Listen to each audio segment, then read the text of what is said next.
군대를 보면은요, 군인들이 전쟁할 때 전진기지라는 것을 세우는 경우가 종종 있습니다. 일반적인 기지라고 하면은요, 본진을 뜻합니다. 후방에 위치하죠. 부상당한 병사들을 뒤로 후송해서 치료해 주고요. 휴식을 제공하고 잘 훈련된 병사들을 각각 적재적소에 맞게 배치하는 역할을 합니다. 그뿐만 아니라 전쟁에 필요한 물자들을 수리도 하고 조달도 해서 보급하는 역할까지 하죠. 그래서 기지는요, 싸우고 있는 전선에서 너무 멀지 않게, 그렇다고 너무 가깝지도 않게, 너무 가깝게 설치했다가 이곳이 공격당해 버리면은 큰 어려움에 처하게 되니까요. 적당한 곳에 기지를 세우게 됩니다. 그런데 전진기지라는 것이 있는데, 이 전진기지는요, 싸우고 있는 전선과 매우 가까운 곳에 설치를 합니다. 왜냐하면요, 이 전진기지를 기점으로 신속한 대응이 필요할 때 전진기지를 세웁니다. 예를 들어서 우리나라가 중국과 전쟁을 한다고 해봅시다. 가까운 이쪽 서산이나 군산, 이 서해안 쪽에 기지를 세울 테고요. 아마 해상에 큰 배를 띄워서 혹은 전쟁하고 있는 곳 가까운 곳에 기지를 세울 겁니다. 그러면서 다친 병사들이 응급처치받을 수 있는 병원도 준비할 테고요. 빠르게 물자를 공급할 수 있도록 준비할 겁니다. 우리가 살아가는 이 세상을 흔히 영적인 전쟁터라고 이야기를 하죠. 영적인 전쟁터요. 원수 마귀와 그리스도인 사이에 보이지 않는 아주 치열한 영적인 싸움이 있기 때문에 그거를 전쟁이라고까지 표현하는 것입니다. 이 영적 전쟁의 현장에서 하나님께서는요, 우리를, 그리고 우리 가정과 내가 속한 직장과 내가 위치한 그곳을요, 전진기지로 삼으신다는 것입니다. 전진기지로요. 죄 많은 이 세상 가운데 빛과 소금으로 살아서 그리스도의 향기를 드러내라 말씀하시면서 우리가 그곳에서 싸움의 최전방에 함께하기도 하고 그들을 돕기도 하고 그들을 지원하기도 하는 역할로 우리에게 사명을 주셨다는 것이에요. 그런데 우리는 이 복음의 전진기지 역할을 감당하는 것에 대해서 자주 오해합니다. 내가 하고 있는 일이 잘 풀려야, 내가 맡은 일에 성공해야 복음을 잘 전할 수 있고 그 사명들을 감당할 수 있다고만 생각하는 거죠. 예전에 어떤 장로님이 그랬대요. 아들이 고3인데 주말에 공부 제쳐놓고 토요일 주일 교회 가서 하루 종일 시간 보내고 오니까 안타까운 거예요.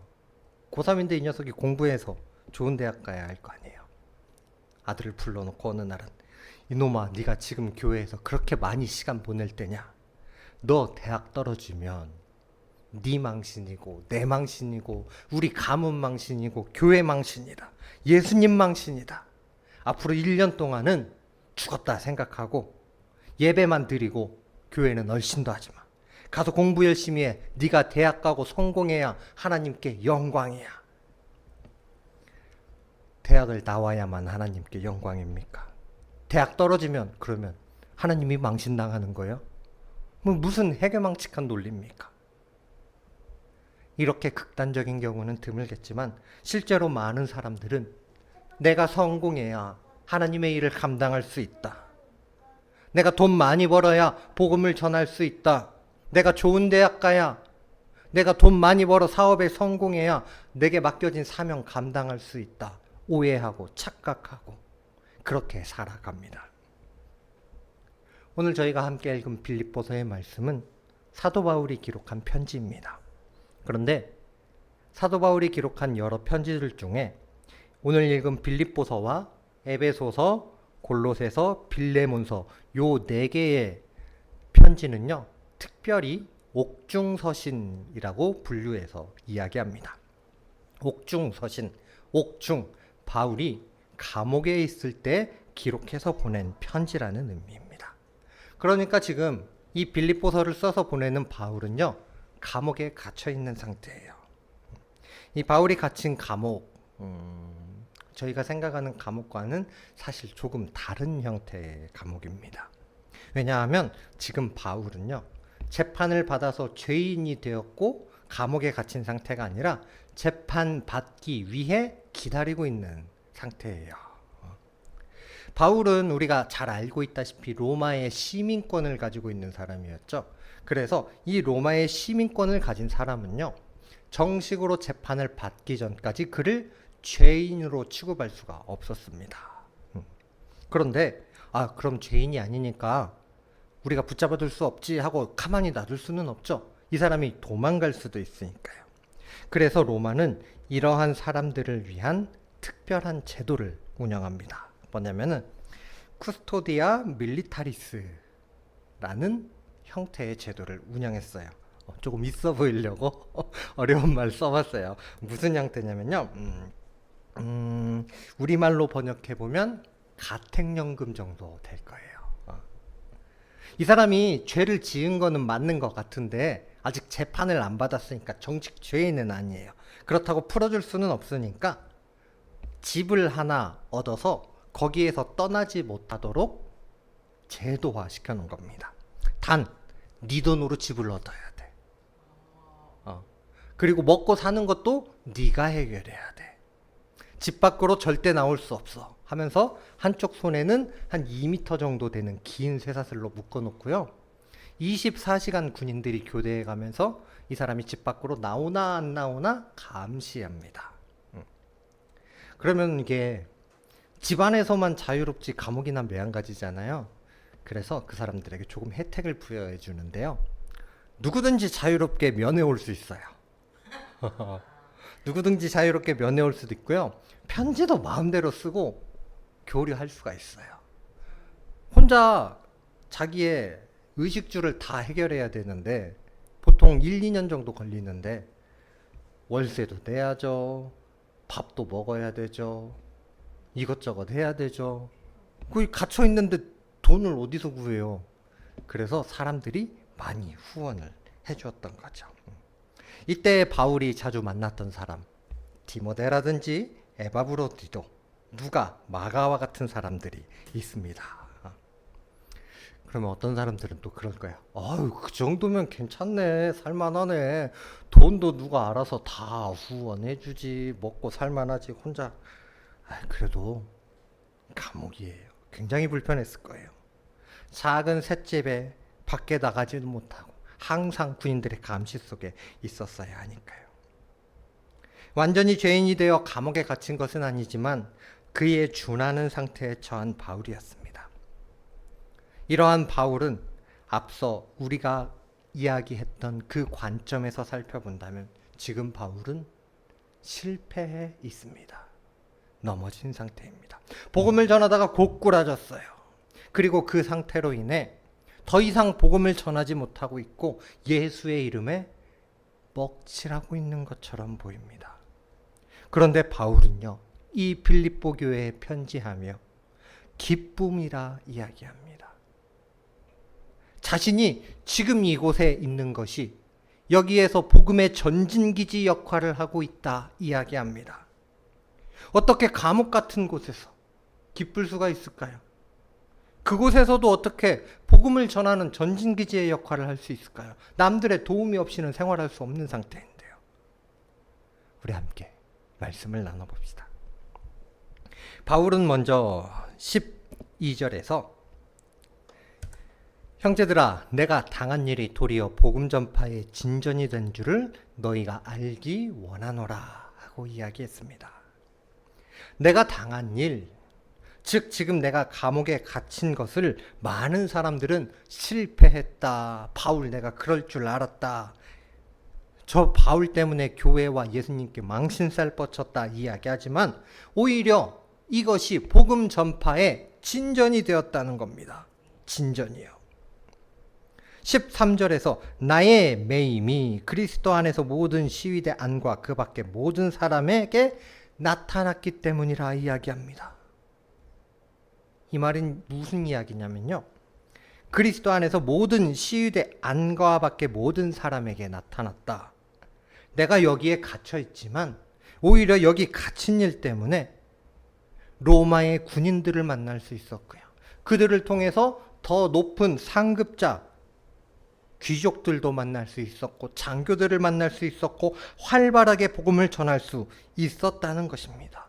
그러니 여기 갇힌 일이 내가 밖에 있었다면 유대인들만 만나고 다녔을 텐데, 일반 백성들만 만나고 다녔을 텐데, 여기 갇히고 보니 로마의 중추, 로마의 핵심이 되는 엘리트들과도 만날 수 있었고 그들에게 복음을 전할 수 있게 된 것이라 이야기합니다. 그러니 여기 갇힌 일이 복음 전파의 진전이 되었다 이야기합니다. 특히 진전이 되다 하는 이 말은 단순히 우리말처럼 앞으로 나간다는 의미가 아닙니다. 군사적인 용어예요. 군인들이 행진할 때 앞에 있는 장애물을 돌파하는 것을 이 진전이라 이야기합니다. 복음을 전하는 일에 가로막는 장애물을 뚫을 수 있는 계기가 되었다는 거예요. 감옥에 갇힌 일이요. 바울이 투옥되는 것을 보고 사람들은 예수 믿기 두려워할 것이라 생각했습니다. 저렇게 복음 전하는 사람이 감옥에 갇히네. 예수 믿다가 나도 저렇게 되는 거 아니야? 바울 때문에 교회가 힘들어질 거라 예상하는 사람도 있었고요. 예수 믿기를 포기하는 사람도 나오지 않을까 걱정하는 사람도 있었습니다. 그러나 하나님께서는 오히려 바울이 갇힌 그 사건을 통해 더 큰 복음의 물결이 일어나게 하셨고 어떤 장애물이라도 뚫고 나아가는 복음의 능력을 확실하게 보여주셨습니다. 그래서 바울은 감옥에 갇히게 되었음에도 불구하고 이것으로 말미암아 복음이 더 힘있게 뻗어나가니 복음을 위해 그동안 헌신했던 바울에게 감옥에 갇힌 이 사건마저도 기쁨이 될 수 있었던 것입니다. 영국에서 대장장이의 아들로 태어나 초등학교만 간신히 졸업하고 땜장이로 일하던 가난한 한 남성이 있었습니다. 그는 자라면서 예수님을 믿게 되었고요. 평신도 설교자가 되어서 복음을 전하는 사람이 되었습니다. 그런데 영국에는 개신교보다 더 주류 기독교가 있는데 성공회라는 단체지요. 당시 영국 성공회가 개신교를 탄압하면서 이 사람이 국가의 허락 없이 설교했다, 국가의 허락 없이 복음을 전했다 하는 이유로 감옥에 갇히게 됩니다. 감옥에서 영국 성공회는요, 이 사람을 설득했어요. 허락받고 설교하겠다, 허락 없이는 설교하지 않겠다, 서약서 한 장만 쓰면 내보내줄게. 근데 이 사람은요, 포기할 수가 없었어요. 그거는 자기의 믿음에 반하는 일이었어요. 무려 12년을 감옥에서 보냅니다. 하지만 그는 감옥에 갇혀 있는 동안 복음을 전하지 못한 것이 아니었어요. 감옥에 있는 동안 성경을 읽고 많은 서적들을 읽으면서 책 한 권을 집필합니다. 철로 역정이요. 이 사람은 존 버년이었습니다. 철로 역정이라는 책을 만들어내 책을 기록해 책 자체로 이야기로 시대가 지나면서 연극으로 영화로 애니메이션으로 전 세계에 가장 널리 퍼진 기독교 고전이 되었습니다. 수백 년 동안 전 세계 수억 명의 사람들의 이 철로 역정을 보고 듣고 읽었으며 가장 많은 성경 다음으로 가장 많은 영혼을 살린 위대한 책이 되었습니다. 감옥에 갇힌 것, 그가 설교하지 못하게 된 것, 언뜻 보면 실패한 것 같습니다. 하지만 그곳에서 그가 기록한 철로 역정을 통해 더 많은 사람들을 구원할 수 있었고 더 오랜 시간 동안 복음의 능력을 드러낼 수 있었습니다. 복음의 전진기지는 성공을 통해 이루어가는 것이 아닙니다. 두 번째로 바울은 14절에서 이렇게 이야기합니다. 형제 중 다수가 나의 매임으로 말미암아 주 안에서 신뢰함으로 겁없이 하나님의 말씀을 더욱 담대히 전하게 되었느니라. 아멘. 어떤 사람들은 바울이 감옥에 갇혔으니까 이제 다른 사람들이 복음 전하는 일에 주눅이 들 거라 생각했어요. 바울이 복음 전할 때 그냥 전한 게 아니죠. 죽은 사람을 살리기도 하고요. 독사에 물려도 멀쩡했고요. 손수건을 갖다 덮으면 막 죽은 사람이 일어나고, 예수님이 행하시던 기적을 바울도 그대로 행했어요. 그런 놀라운 사람 같지 않은 사람도 잡혀가는데 나 같은 사람이 어떻게 복음을 전하겠냐. 이런 사람이 복음 전하다 잡혀가면 감옥에 갇히는 정도가 아니라 죽는 거야. 나는 시민권도 없잖아. 해볼 방법이 없어.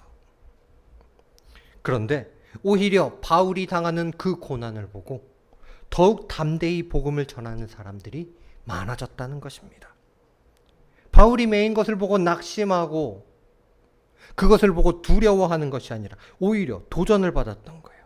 아니, 바울은 저기 감옥에 갇혀서도 저렇게 열심히 편지 써서 보내고 사람들 권면하고 군인들마저 전도해내는데 밖에 있는 자유로운 내가 어떻게 복음 전하는 일에 소홀할 수가 있는가? 더 열심히 해야지. 내가 이러고 있을 수는 없어. 여기에서 깨달아야 할 중요한 영적 원리가 있습니다. 바로 나 한 사람이라는 거예요. 하나님께서 위대한 역사를 이루어 가실 때는 한 사람을 통해 그 일을 시작하십니다. 노아 한 사람을 통해 방주를 만드셨죠. 아브라함 한 사람을 택해 이스라엘 민족을 만드셨습니다. 다윗을 택하셨고 다니엘을 택하셨고 예수 그리스도를 통해 우리에게 구원의 길을 여셨습니다. 그 사람이 순종함으로 자기에게 맡겨진 사명을 감당함으로 복음의 전진기지 역할을 수행함으로 말미암아 하나님의 역사가 쓰여져 왔습니다.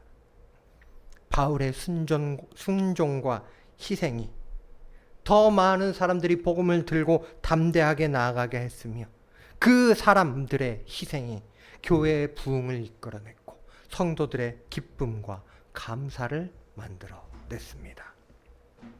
그러므로 우리는요, 순종함으로 나에게 주어진 사명을 감당할 수 있어야 할 것입니다.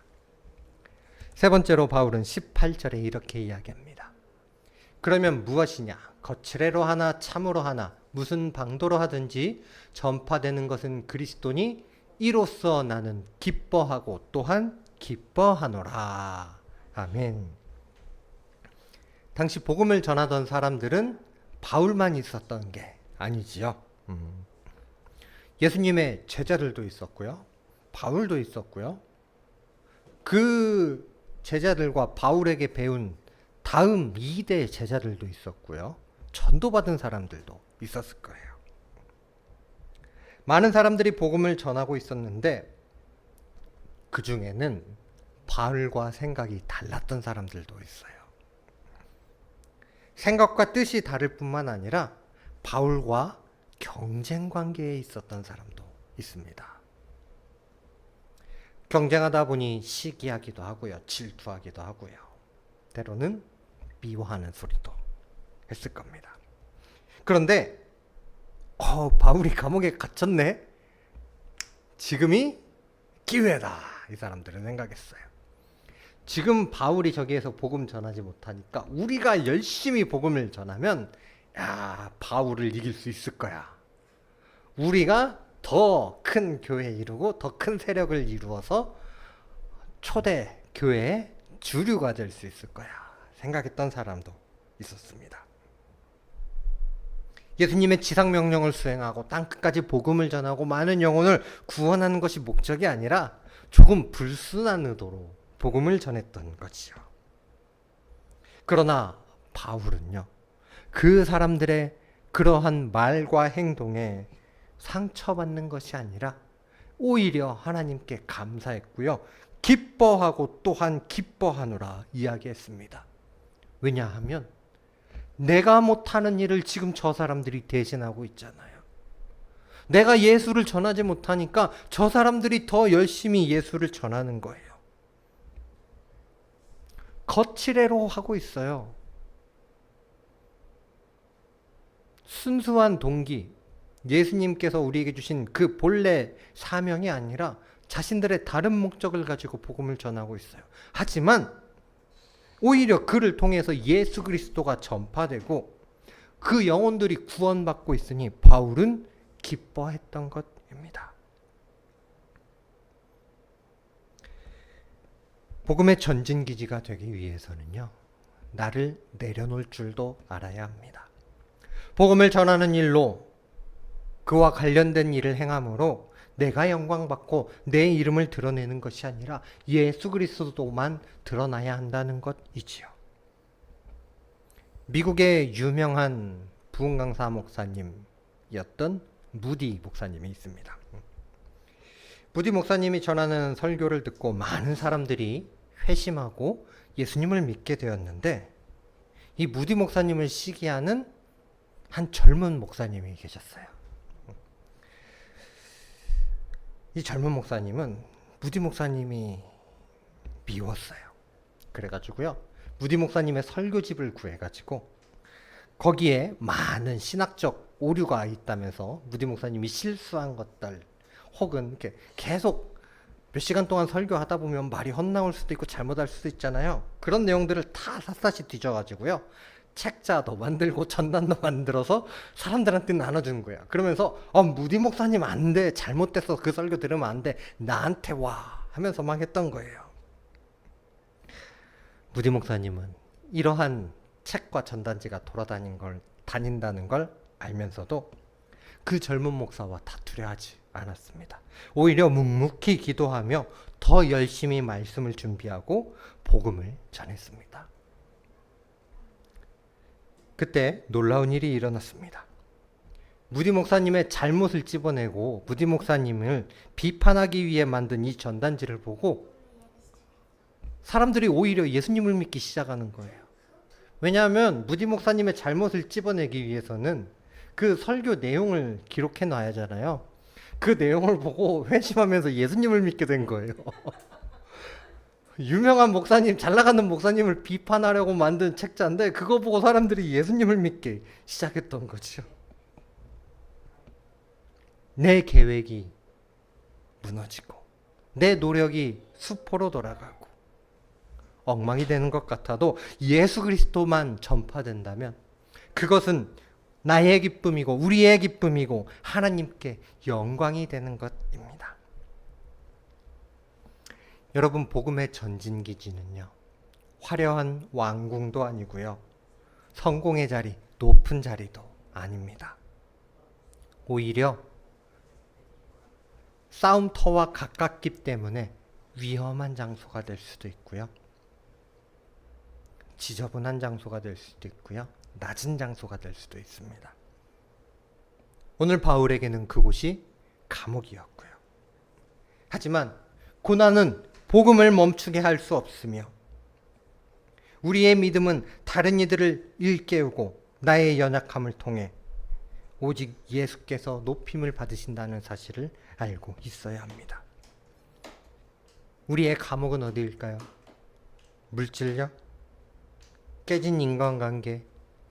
혹은 나를 힘들게 하는 몸과 마음의 질병입니까? 남들에게 말하지 못한 가정의 아픔입니까? 그 고난의 자리가 나에게는 고난일 수 있습니다. 다른 사람이 보기에는 실패일 수 있습니다. 좌절일 수 있습니다. 하지만 역설적이게도 그 자리는 복음의 전진기지일 수도 있습니다. 그곳에서 불평불만하는 것이 아니라 다투어 이기려고 하는 것이 아니라 묵묵히 기도하며 감사함으로 나아가는 복음의 일꾼 되실 수 있기를 소망합니다. 바울처럼이요. 이 모습을 통해, 이러한 삶을 통해 많은 사람들이 예수님을 보게 될 것입니다.